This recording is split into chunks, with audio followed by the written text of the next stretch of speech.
নমস্কার, আপনি শুনছেন তারে বেতারে। আপনার সঙ্গে আমি সৌম্য। আজকের গল্প সিন্দুক, রচনা প্রমথনাথ বিশি। পাশের ঘরে সদ্য মৃত রামবাবুর দেহটি পড়িয়া আছে, আর এ ঘরে তাহার চারি পুত্র পিতার সিন্দুকটি জড়াইয়া পড়িয়া আছে, নড়েও না চড়েও না। দৃশ্যটি সময়োচিত নয়, কিন্তু সংসারে সময়োচিত কয়টা ঘটনা ঘটে। রামবাবু বিপত্নিক, কাজেই কাঁদিবার আসল লোকটি ছিল না। আর যাহাদের কাঁদিবার কথা তাহাদের বিষয় তো উল্লেখ করিলাম। শ্মশানে যাইবার সময় অতিক্রান্ত হয়, অথচ পুত্রদের সেদিকে দৃষ্টি নাই। অবশেষে পাড়া প্রতিবেশী উদ্যোগী হইয়া মৃতদেহ সৎকারের জন্য লইয়া গেল।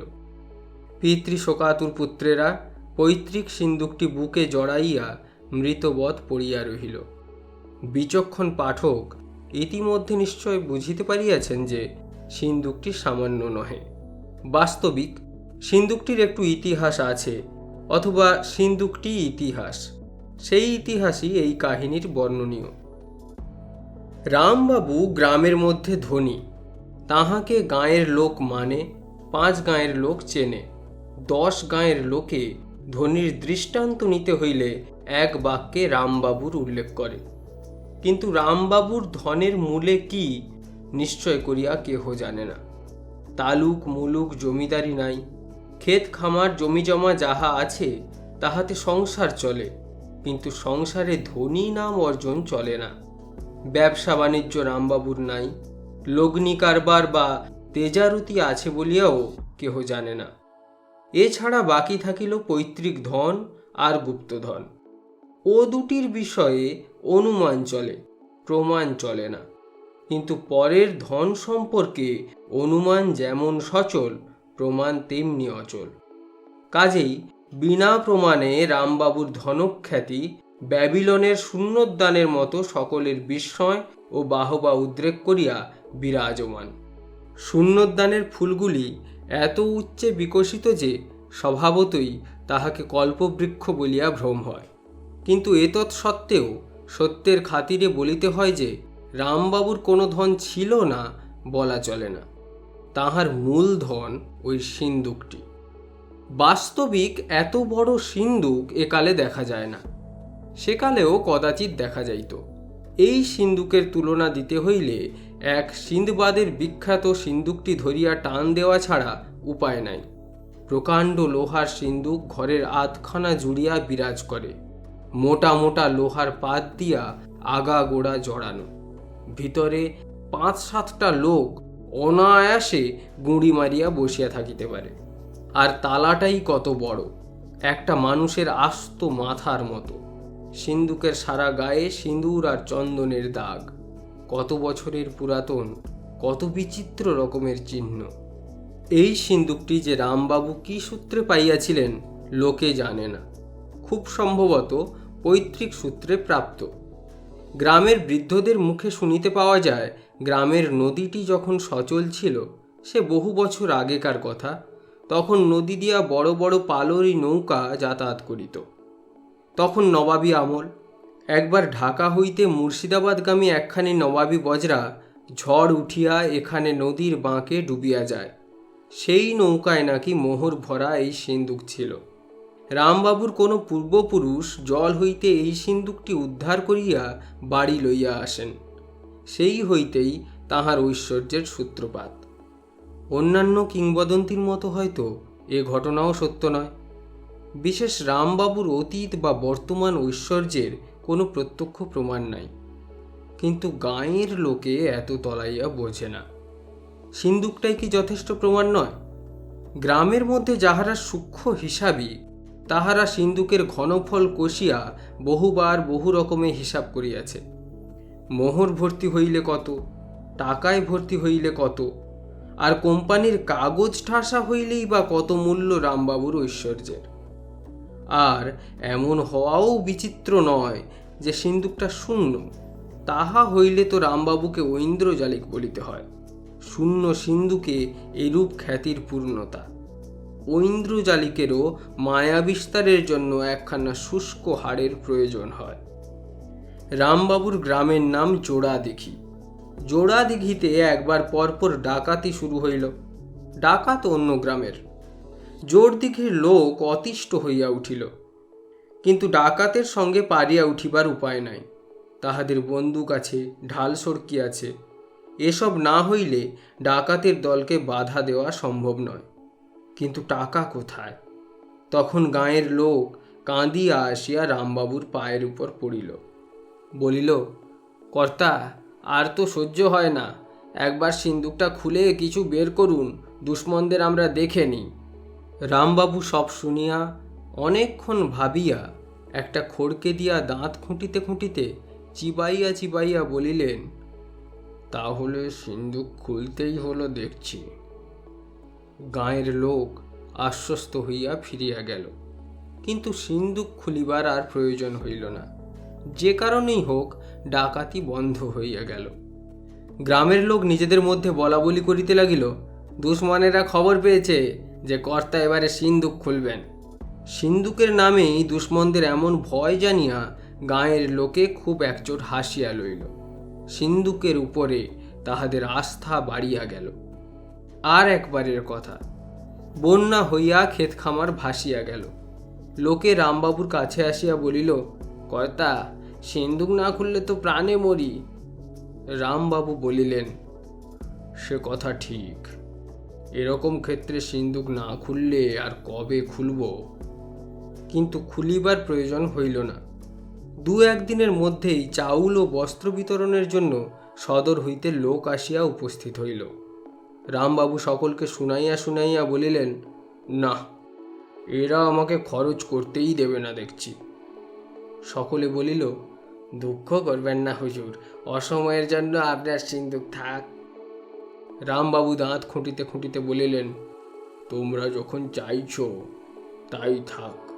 সিন্দুকের উপরে সকলের ভক্তি বাড়িয়া গেল। সিন্দুকটাকে লইয়া রামবাবু কিছু ঘটা করিতেন। প্রতিদিন সন্ধ্যাবেলা স্নান করিয়া গরদের ধুতি চাদর গায়ে সিন্দুকের সম্মুখে বসিয়া পূজার্চনা করিতেন এবং অবশেষে সিন্দুকটাকে ধূপ দীপ লইয়া আরতি করিতেন।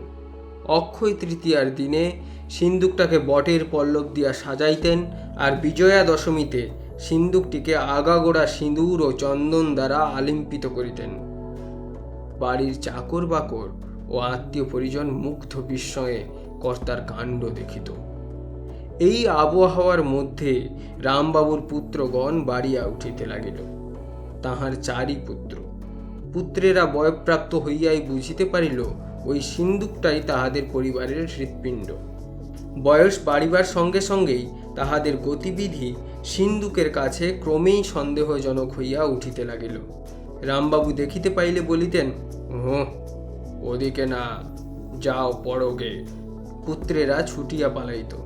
তাহারা এক-আধবার গোপনে সিন্দুকটা খুলিতে চেষ্টা করিয়াছে, কিন্তু লৌহ আবরণ নির্দয় আর চাবিও অভব্য। বাস্তবিক তাহার চাবি যে কোথায় তাহা কেহই জানিত না। রামবাবুর সতর্কতা অসীম। নিরুপায় পুত্রেরা ভাবিত, এখন না হোক, একদিন সিন্দুকের রহস্য উদ্ধার হইবেই পিতার মৃত্যুর পরে। সেই বহু প্রতীক্ষিত শুভদিন আজ সমাগত। পুত্রগণ সিন্দুক জড়াইয়া পড়িয়া আছে, কিন্তু চাবি কোথায় কেহই জানে না। কাহাকেও ছাড়িয়া কেহ খুঁজিতে যাইতে রাজি নয়। কি জানি অপরে কি করিয়া বসে। কাজেই অধিকার সাব্যস্ত করিয়া সিন্দুক জড়াইয়া পড়িয়া থাকা ছাড়া আর উপায়ান্তর নাই। হয়তো এমনই করিয়া পড়িয়া থাকিয়াই শেষ পর্যন্ত তাহাদের প্রায়োপবেশনে মরিতে হইত, দিনে দিনে তিলে তিলে। এমন সময় গভীর রাত্রে শ্মশান বন্ধুগণ ফিরিয়া আসিয়া প্রকাণ্ড একটা চাবি পুত্রদের উদ্দেশ্যে ছুঁড়িয়া দিল। বলিল, কর্তার কোমরে ছিল। পুত্রগণ চাবি লুফিয়া লইয়া দরজা বন্ধ করিয়া দিয়া গা ঝাড়া দিয়া দাঁড়াইল। তখন সেই গভীর রাত্রে ক্ষীণ দীপালোক মাত্র সহায়ে রামবাবুর 4 পুত্র বহুকালের রহস্য উদ্ধারে প্রবৃত্ত হইল। তালার চাবি ঘুরাইতেই খট করিয়া শব্দ করিয়া দুর্জয় তালা খুলিয়া গেল। 4 জনে মিলিয়া 8 হাতের শক্তিতে সিন্ধুকের গুরুভার ঢাকনা তুলিল এবং সকলে একসঙ্গে দীপালোক তুলিয়া ভিতরে তাকাইল। শূন্য, সিন্ধুক শূন্য, কোথাও কিছু নাই। না, এ তাদের চোখের ভ্রম ছাড়া আর কিছুই নয়। 4 জন ভিতরে নামিয়া পড়িয়া ডুবুরি যেমন করিয়া রত্ন সন্ধান করে তেমনি করিয়া হাতড়াইয়া মরিতে লাগিল। সত্যই কোথাও কিছু নাই। এমন সময়ে একখানা কাগজের টুকরা দেখিতে পাইল। 4 জনে সেখানা লুব্ধের মতো লইয়া বাহিরে আসিল। ছোট্ট একখানা কাগজের চিরকুট।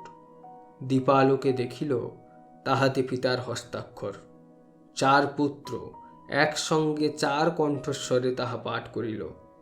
কাগজে রামবাবুর হস্তাক্ষরে লিখিত, বাপু সকল, আমার মৃত্যুর পরে সিন্ধুক খুলিলেই দেখিতে পাইবে সিন্ধুক শূন্য।